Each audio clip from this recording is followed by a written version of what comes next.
Assalamualaikum warahmatullahi wabarakatuh. Izin memperkenalkan diri, nama saya Gun Gunawan, peserta EPLS 2N Cabang Kria dari SMA Negeri 1 Lembang. Pada kesempatan kali ini saya sudah membuat suatu karya yang dimana karya-karya ini bertemakan segala sesuatu yang ada di Jawa Barat dengan nama karya yaitu Adipraya Adiwangsa Labda Ganti atau dalam bahasa Indonesia suatu harapan yang mulia untuk mencapai kata labda ganti atau kesuksesan. Nah, untuk karya saya sendiri memiliki dua fungsi utama, diantaranya adalah benda pakai, dalam hal ini adalah aksesori fashion, dan juga sebagai berfungsi sebagai hiasan rumah, seperti itu. Untuk konsepnya sendiri dimulai dari atas, terinspirasi daripada bentuk kujang, lalu dibuat dalam bentuk batik dan dituangkan dalam bentuk rias seperti ini. Lalu turun ke bawah ini ada bentuk kujang yang dipakaikan rantai, yang bertujuan maksudnya adalah kujang merupakan suatu senjata khas Jawa Barat yang notabene adalah warisan leluhur dan wajib untuk dipertahankan, wajib untuk dilestarikan seperti itu. Lalu naik ke atas, ini merupakan suatu konsep bentuk daripada flora endemik Jawa Barat, dua flora endemik Jawa Barat. Yang pertama di luar ada 5 kelopak bunga, yang ini merupakan bunga Rafflesia Fatma atau bunga bangkai.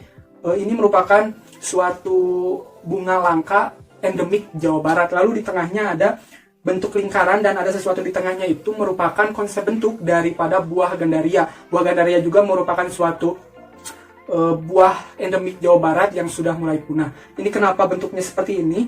Apabila buah gandaria dipotong, maka bentuknya akan seperti ini, bulat dan ada sesuatu di tengahnya seperti itu. Lalu kenapa mengambil kujang dan juga dua buah flora endemik Jawa Barat ini? Karena ini juga sebagai edukasi gitu kepada masyarakat yang ada di Jawa Barat ataupun luar Jawa Barat, bahwa kita itu punya ini, kita punya suatu ciri khas yang dipertahankan. Jangan sampai saat misalkan buah ataupun bunga ini diklaim milik orang lain, kita diam saja karena kita nggak tahu gitu bahwa bunga ini adalah milik kita, contohnya seperti itu. Lalu di atasnya ada satu bentuk daripada oleh-oleh khas Lembang, yaitu peyem ketan atau tape ketan hitam. Nah, ini merupakan bentuk kemasannya gitu.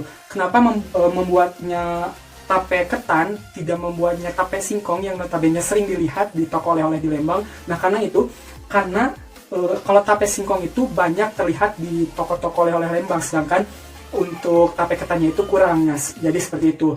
Juga dapat mengenalkan gitu bahwa di Lembang itu ada ini. Seperti itu. Contohnya misalkan untuk wisatawan luar Lembang yang ingin ke Lembang, yang nggak tahu nih mau beli apa sih di Lembang, ada apa sih di Lembang, untuk oleh-olehnya seperti itu. Lalu untuk alat dan bahan yang digunakan adalah, yang pertama ada bahan sendiri, dikarenakan sekarang masanya pandemi corona sulit untuk mencari referensi bahan yang bagus di sekitaran. Jadi saya memutuskan untuk menggunakan bahan-bahan yang ada di sekitar rumah. Di antaranya adalah kayu, bambu, dan juga serat pelepah pisang. Untuk kayu sendiri di sini digunakan untuk kalung. Kayu yang digunakan adalah kayu tisuk seperti itu. Untuk alat yang digunakan sendiri cukup simpel, di antaranya ada golok, gergaji, pisau raut, hempelas, pisau carving, dan juga seperangkat mesin mini grid. Nah, seperti itu. Untuk proses pembuatan sendiri diawali dengan pencarian ide dan juga penuangan ide dalam bentuk sketsa gambar karya yang dibuat. Untuk karya sketsa pun agak sedikit berbeda dengan hasil akhirnya, dikarenakan ada beberapa kendala yang mengharuskan penyesuaian bentuk karya tersebut. Lalu dilakukan dengan pencarian bahan yang sesuai dengan karya yang akan dibuat. Dilanjutkan dengan pembuatan liontin kalung, yang dimana dilakukan dengan cara memotong menggunakan golok ataupun meraut dengan pisau raut seperti itu. Lalu dihaluskan dengan menggunakan amplas ataupun mesin mini grid untuk menghaluskan, dan juga menempelkan setiap ornamen-ornamen kecil sehingga membentuk suatu bentuk yang diinginkan seperti itu. Untuk display pun sama, dilakukan dengan cara membuat sketsa, lalu pencarian bahan yang sesuai, dan untuk teknik yang digunakan untuk bagian tengah menggunakan teknik menganyam seperti itu. Untuk proses dimulai daripada pembentukan bentuk atau bagian tengah, lalu dilanjutkan dengan bagian bawah dan juga bagian atas seperti itu. Untuk finishing kalungnya sendiri digunakan atau dilakukan pertama adalah pengecatan vernis oles.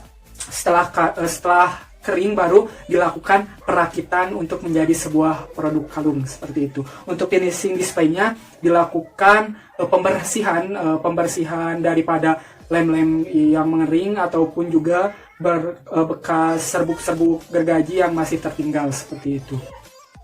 Lalu yang terakhir adalah dengan melakukan pengecatan menggunakan vernis semprot seperti itu.